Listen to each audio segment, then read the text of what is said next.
Hello friends, welcome back to my channel connect with কল্পনাতে স্বাগত জানিয়ে ভিডিওটা শুরু করছি।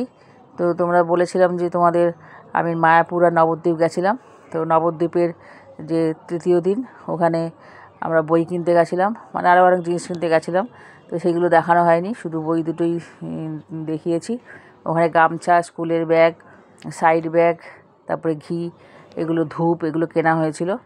তো সেগুলো দেখাতে পারিনি, সেগুলো যারা যারা কিনেছি তারা সব দিয়ে দিয়েছি। আর বই কিনে যখন বেরোচ্ছি তখন ওখানেই মন্দিরের সামনে ওখানে যে সাধু ছিলেন উনি বললেন যখন মাছ ছাড়বো তোমরা দেখে যাও। তো ওনার মাছ ছাড়ার খুব শখ, ওখানে তো মাছ কেউ খায় না, সব নিরামিষই খায়, কিন্তু ওনার খুব শখ মাছ ছাড়ার।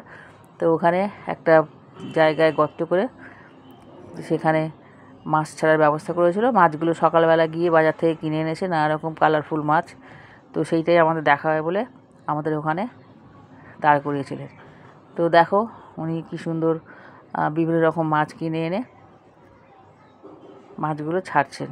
তো মাছগুলো কিনতে আমার দাদাও ওনার সঙ্গে গেছিলেন এবং দাদাই কিনে দিয়েছে মাছগুলো। তো ওখানকার মহারাজগুলো খুবই ভালো, ওদের ব্যবহার খুবই ভালো। তো আমাদের কাছে মোবাইল তখন ছিল না, উনি নিজের মোবাইলটা এনে দিয়ে আমাদের ভিডিও করতে দিয়েছিলেন। ওই যে মন্দির, ওখান ভেতরেই দোকান আছে, ওই ভেতর থেকেই আমরা বইগুলো কিনেছিলাম, কিনে বেরোচ্ছি। আর এখন ওই যে মাছগুলো ছাড়া তোমরা দেখতে পেলে। তো মাছ ছাড়া হয়ে গেছে। তো আশেপাশের ভিউটা দেখো, মন্দিরের খুব সুন্দর, হয়তো আগেও দেখিয়েছি। তো মাছ ছাড়া হয়ে গেছে, এখন ভিডিওটা এখানেই শেষ করছি। ভিডিওটা তোমার যদি ভালো লেগে থাকে তোমার লাইক, শেয়ার, কমেন্ট এবং সাবস্ক্রাইব করে দিও।